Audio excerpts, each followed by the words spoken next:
திருப்பூர் தெற்கு மாவட்டம் உடுமலை மேற்கு ஒன்றிய கழகத்தின் சார்பில் எரிசனம்பட்டியில் உடுமலை மேற்கு ஒன்றிய செயலாளர் செழியன் தலைமையில் அவைத்தலைவர் சண்முகவடிவேல்,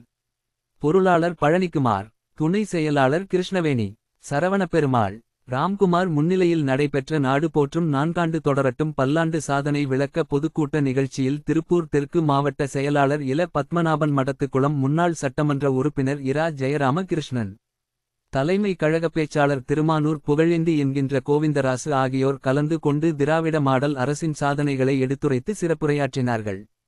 நிகழ்வில் தலைமை பொதுக்குழு உறுப்பினர் பாபு, மாவட்ட விவசாய அணி துணை அமைப்பாளர் வாசு, தொண்டரணி துணை அமைப்பாளர் முருகன் மற்றும் மாவட்ட கழக நிர்வாகிகள், கிளை கழக செயலாளர், பொதுமக்கள் பெருந்திரளாக கலந்து கொண்டனர்.